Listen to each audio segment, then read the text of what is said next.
Hello there, everybody. Welcome to the Warning Track. I'm Matt Mankiewich. I will be joined by Brett Quintyne coming in via Skype from balmy Arizona. I am in wintry New York, where it actually snowed yesterday.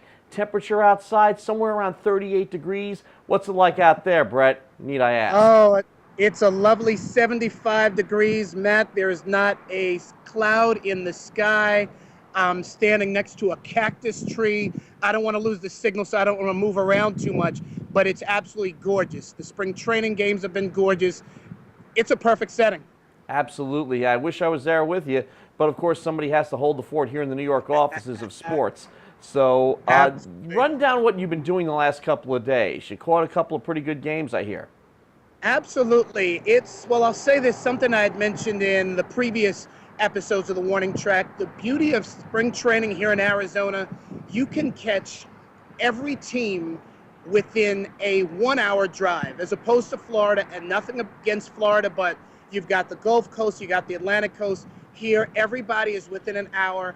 And honestly, one thing I did miss, the talk of the town here in Arizona is the new spring training facility shared by the I was going to say the Arizona Rockies, the Arizona Diamondbacks, and the Colorado Rockies.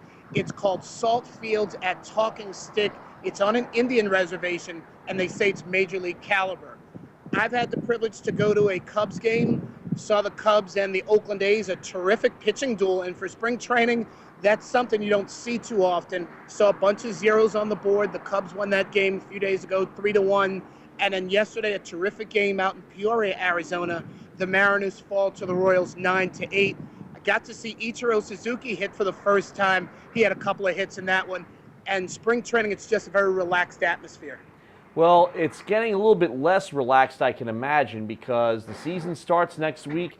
People starting to get a little antsy out there? Not so much. Even in yesterday's ball game, in the late innings, and as I mentioned, it was a great game. You saw guys running around the warning tracks, just stretching, guys loosening up in the bullpen, guys who definitely are not going to be part of the ball games. So it's still very relaxed. And yeah, I think at this point, there might be one, maybe two roster spots to be determined. But I think most guys know their role. They know whether they're going to be part of that 25-man roster with the big club or start their seasons in AAA or AA. Well, you know what? There are a couple of moves that we probably should talk about. Kevin Millwood found a job today, and guess where? It seems like Kevin Millwood, just about every veteran pitcher you can think of, where everybody thought was done maybe a few months ago, has been looking for an opportunity with the Yankees. They might as well just put classifieds in Monster or something like that, starting pitcher, because everybody's getting a try. Did he sign a deal with the Yankees? He did. Minor league contract. I'll say this. I think the Yankees are doing really well as far as stocking up on arms. Between Bartolo Colon, between Freddie Garcia, Mark Pryor's in the organization, and now Kevin Millwood. You've been around the game a long time, much as I have. You can't have enough pitching, and veteran pitching at that. Speaking of which, Tommy Hunter also down with a strained right groin muscle for the Rangers. Quite possibly will start the season on the DL, but now they're scrambling. So nothing is really etched in stone. I think I talked about this last week on the show. As far as the rosters are concerned, what you're coming up north with, yeah, people have jobs, but especially in the back end of pitching rotations, especially also because of the way the days off are structured, sometimes the 4s and 5s don't see any action for a couple of weeks, leaves a lot of options open. Absolutely. It's, definitely as far as just the depth of pitching, you obviously need that. But as you mentioned, the 4 and 5 slots, you've got a lot of days off, in particular April and into early May. And this is a time for guys who are vying for that 4th and 5th spot, maybe even to show some stuff in the bullpen. So indeed, yes, pitching is at a premium. But again, the structure of the schedule favors most big league ball clubs. You know, they always say about some of the great pitchers, you got to get to them early. Here's some situation where you have to get to a team early. Brad Lidge will miss his 3rd opening day in 4 years. Wow. He's got another injury. He's going to start his shoulder, and the pain in the back of his shoulder is the official, verdict. And he will start the season on the DL. So you get to them early in the season and late in the game, and maybe you make up some ground on the Phillies. Absolutely, because that's the one thing. I mean, you got the big four in the rotation. They're not going to win every ball game. A lot of people, when Cliff Lee was signed, oh, let's give them 105, 110 victories right away. That's not the case, especially with Chase Utley hurt. That team, I'm not going to say they're going to struggle to score some runs, but indeed, if you hang around in the ball games, a 3-2 game, a 2-1 game, and don't get me wrong, the Phillies are going to be in a lot of ball games just because of who they trot out on the mound every day. But again, the late innings are where ball games are won and lost, and without an established closer, hey, you can walk away with a 4-3 10-inning win in April, and you know what? That's just as good as that 4-3 victory in late September. People look at what the 98 Yankees did. They look at what the 2001 Mariners did, where they actually won 116 regular season games. And you look at the rosters, and you remember the Yankees only had Tino Martinez lead the team with 28 home runs. And you have to remember, one of the reasons why they were able to rack up all those wins is because they stayed healthy. Neither team really had a problem with injuries. And I think what happens here, it just proves that the Phillies are human. Yes, they're a great ball club. Yes, their starting rotation is loaded. Yes, they've been winning consistently for the last few years. They have the formula there. But they can be beaten on any given day, and they can be chased. Absolutely, yeah. I believe that the Phillies, they're going to miss Jason Worth. They certainly are. Obviously, Worth went to the Washington Nationals. He was a big bat. I don't know his numbers offhand, but let's just pencil in 30 home runs and 100 runs batted in for Jason Worth. He was a guy who very quietly got the job done, and they're going to miss his production. We mentioned Utley is out for a while. That puts a lot of pressure on Ryan Howard and J-Roll, Jimmy Rollins. So this is a team that, let's not give them the division so fast. Obviously, Atlanta is going to be very competitive, and I think that's what we love about the game of baseball. Anything goes, and unless you set that table real early in April and May and open up a 10-game lead, it's anybody's ball game because it's such a long season. Even that's not a given. Look at the Mets a few years back. Had to get it in there. True. Well, the one thing you got to get in there, though, is that Met fans got what they wanted last weekend. Luis Castillo and Oliver Perez both gone. But where does Castillo go? The Phillies. He may back up Utley.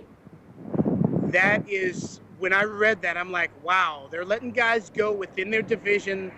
It's, I just don't know what to say about the Mets. I'm just very dumbfounded.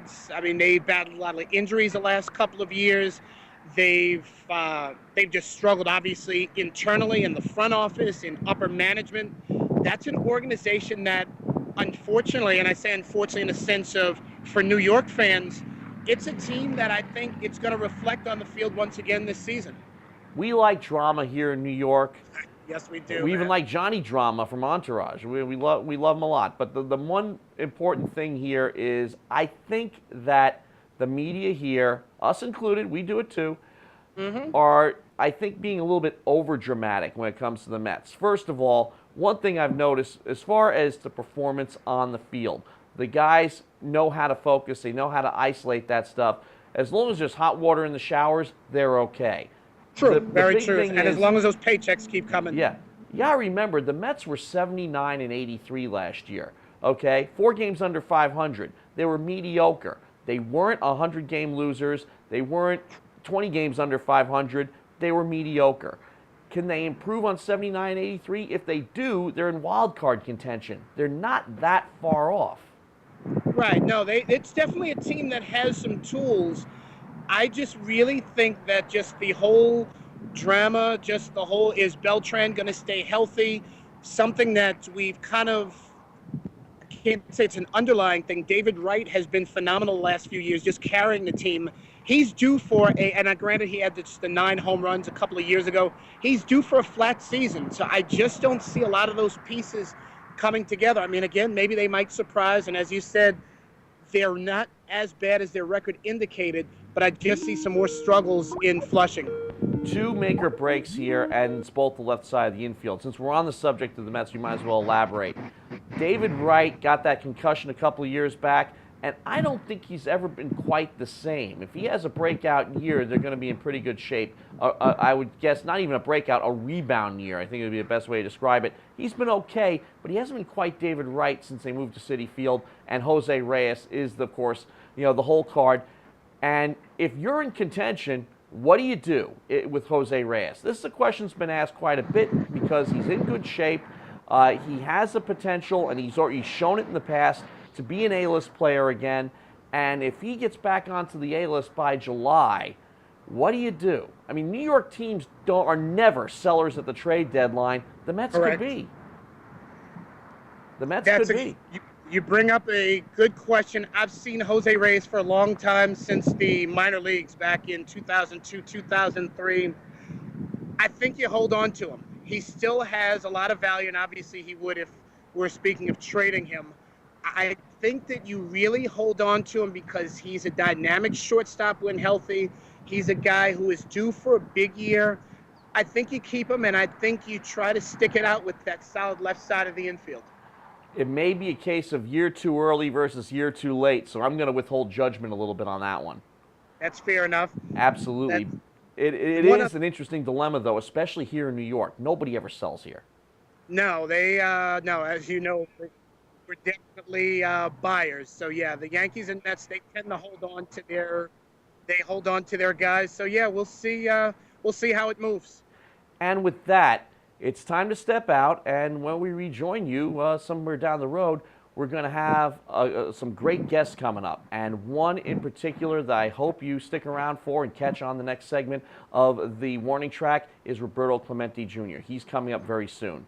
But with that, I'd like to thank my producers, Peter Poon and Mike Artsis, and Brett Quintyne. You've been watching Sports.com.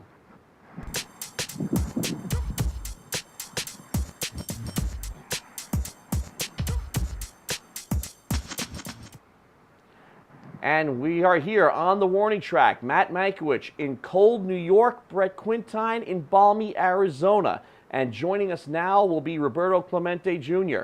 He, of course, is the son of the Hall of Famer Roberto Clemente, 3,000 hits on his career, and also a legend, also as a humanitarian as well.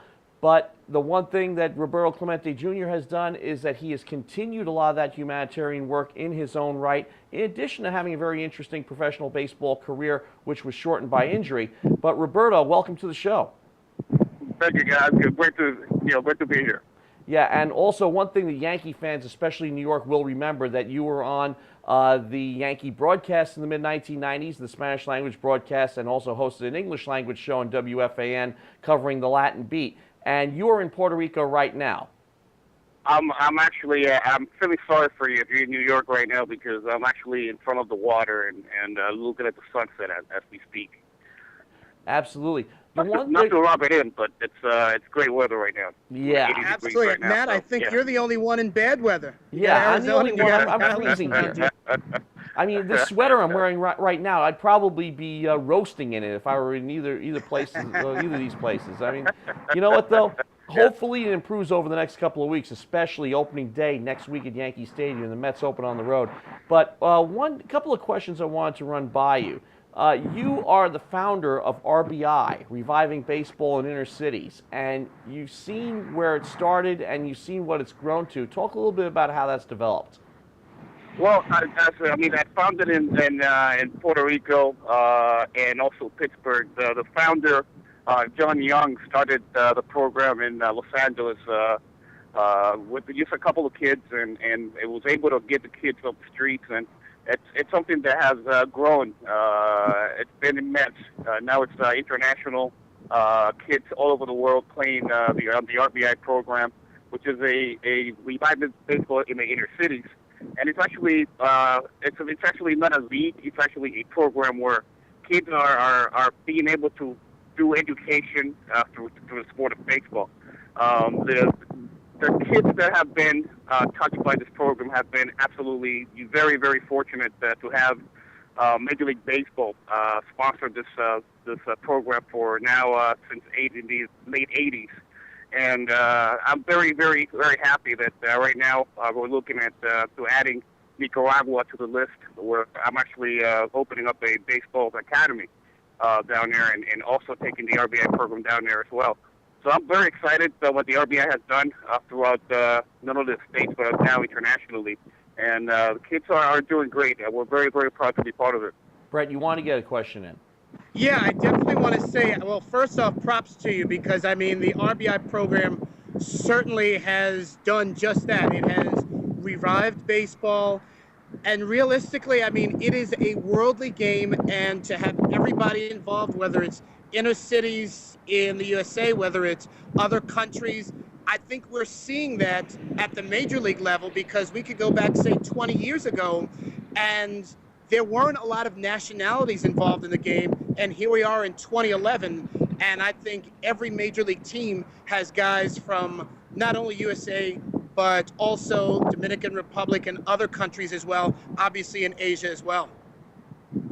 No, absolutely. It's really grown, and the thing that I like the most is the fact that it's not only for boys. Also, you're talking about girls softball and opening the door for the girls to be able to partake in the game of softball and be able to get scholarships through softball to get through higher education. Now, you've been involved with the program for a number of years. Has anybody risen through the ranks of professional baseball as a result of the RBI program that would be of note? There's some names.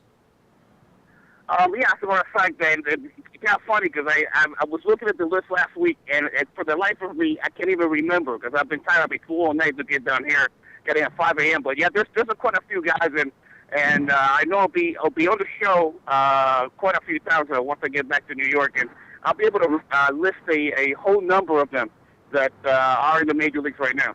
Now, what are you doing? That's great. What are your latest projects these days? What are you up to now? Oh, wow. The list is long. One, I'm actually involved with the Power Ice company. It's actually a frozen stick, a popsicle, if you will, that is a hydrating. It's like a Gatorade, but without the glucose and corn syrup and all that stuff. It's healthier for everyone. Mostly kids are using them in schools right now, and very happy to be involved with that. Also, I'm involved with a company. I'm invested in a company called Encore Golf, which is coming out with a new golf ball called the Omen, which cuts 30% of the slice for all your hackers out there. So I'm very happy to be a part of that as well. And also, like I said, I mentioned before, starting the baseball academy in Nicaragua. Brett? You're a busy guy. I definitely will say that not only are you branching out into baseball, but in particular, I'm intrigued by the, when I say the formula, the new energy drink that without the corn syrup and a healthier form of Gatorade, because we certainly know how popular that is really from the high school ranks and beyond. So to have a softer type of energy drink for the youth, I think is fantastic. Absolutely, and yeah, and the good thing about it is that since it's frozen, one of the things when you're actually doing sports, you're sweating, your body temperature rises. This thing not only hydrates you but also brings your temperature, body temperature down. So obviously you feel refreshed and you're not bloated with all the liquid in your stomach. So it works out very, very well. Brett, another one? No, I just want to say keep up the good work, Roberto. I mean, it's Thank you. I'm actually intrigued by listening to you. You and I have not had the opportunity to meet yet. I hope we definitely do when we're both back in New York. But listening to you and just understanding what you've done for the game of baseball, to me, my hat is off to you. No, thank you so much. It's been it's been quite a ride, and obviously being involved doing the broadcasting in Spanish and with the Yankees, that was a great ride as well. It was a good years from '97 through 2001, and feel lucky that I was able to witness some amazing games and years with those championships, and being able to talk to kids and keeping them focused on their goals. And my goal was to be able to earn my World Series ring as a player, but fortunately because of injuries, was not able to do that. But because of being able to become a broadcaster, I ended up with 3 rings. So I'm very happy about that and telling the kids that I never to give up.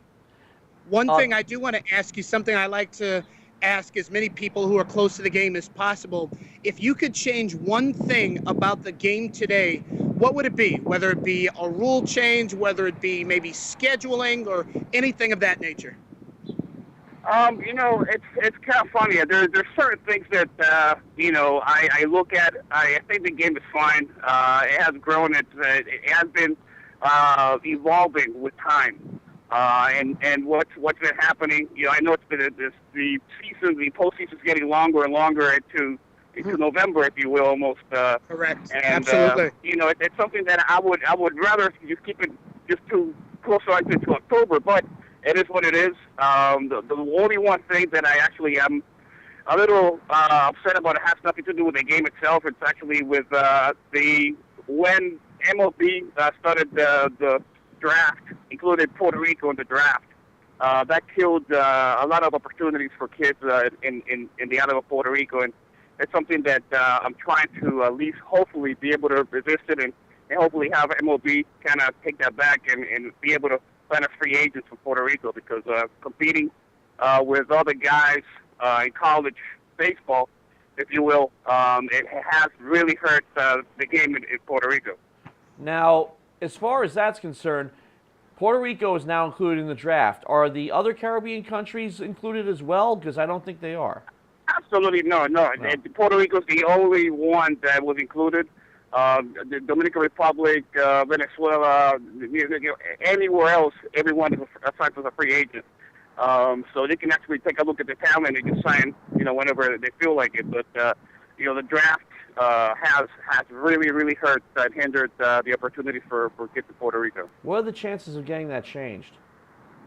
It's something that, I'm actually I made some phone calls already and hopefully start meeting and see if we can actually, I'll sit down with Bud and see how he feels about it. But I think it's something that we need to, with all the changes and everything in Puerto Rico, it's been declining a lot, and a lot of the kids have been falling through the cracks, if you will, because of the draft. So I want to see, be able to sit down with Bud and see if we can change that, because it's very concerning to me.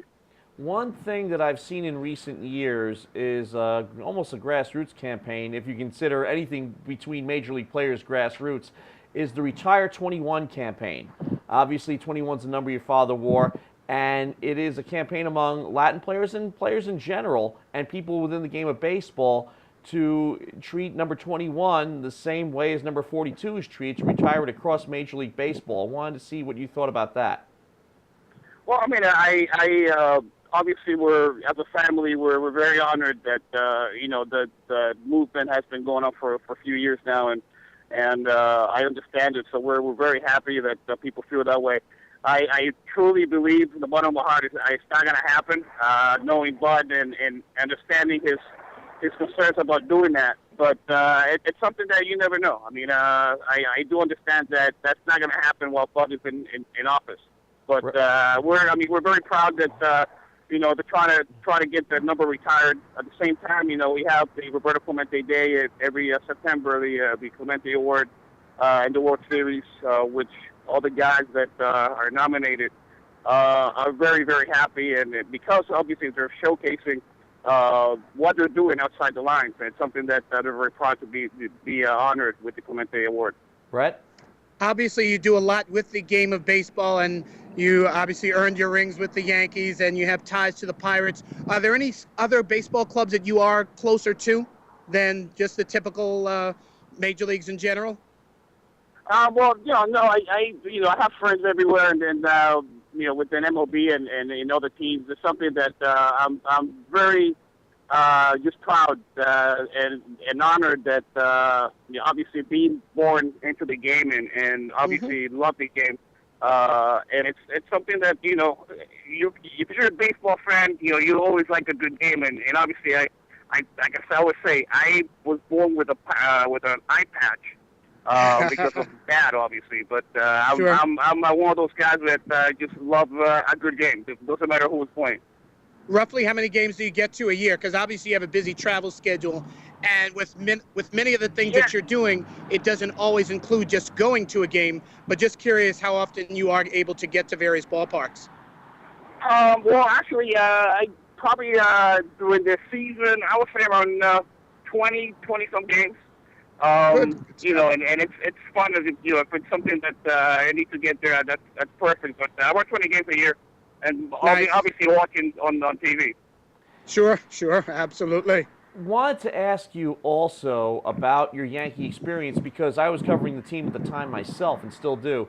From 1997 to 2001, I can't think of a better time to be involved with the New York Yankees. What were your, I guess, your best memories of that time? Oh wow! I mean, just about every day. I mean, I think '98 was a very special year. That was a huge year for the team, and be able to go out in and out day in day out with these guys, and get into the Yankee Stadium, and just feel a special bond with these guys. There's a group of guys that they were having a lot of fun. We had a great time with them. But just to expect to win every day. This team knew that every time they put their uniform on, they were gonna win. And '98 was huge, and it was a lot of fun to be part of. Got to be in a couple of parades as well. Absolutely. It was a great fun. The characters of the game, and being able to watch these guys. Just for example, have Paul O'Neill and Bernie, all these guys. You play music, before after practice, and just cutting loose, and it was just a really a lot of fun to watch them, to be part of that, and obviously the postseason was an amazing one, and very exciting time for baseball and the Yankees. One story I'd like to share with both of you is that remember the '96 Division Series against Texas, and Juan Absolutely. Gonzalez took off like crazy. He was hitting home runs all over the place. And a friend of mine who does a salsa show on WUSB on Long Island, he's touting Juan Gon like you wouldn't believe. He's a great Puerto Rican ball player. And I said, Bernie Williams is Puerto Rican too. He said, yeah, but he's a Yankee. Yes, indeed. There is a difference. There are Yankees, and then there are others. Absolutely. Yes. Roberto, thank Yes, you indeed. very much for your time. Hope to be No, hearing my from you pleasure. again. Anytime, guys. Good luck. I am very excited for the network and what you guys are doing out there. Thank you. Absolutely. Thank you, Roberto. All right, my Roberto pleasure, Clemente guys. Take Jr. care. Roberto Clemente Jr., former Yankee broadcaster, founder of the RBI program, which has been adopted by Major League Baseball, and they've run with it. But again, a great 15 minutes we spent with him, Brett. Absolutely. I mean, he's a guy who has a lot to contribute in a lot of different ways, from being a player to an ambassador to obviously knowing the history of the game. Terrific guest, terrific all-around guy. Well, there'll be more of them over the course of the Yes. season. I'm Matt Absolutely. Mankiewich, and Brett Quintyne will be joining me week after week here on the Warning Track on Sports.com, and that's what you're watching right now. We'll be seeing you again.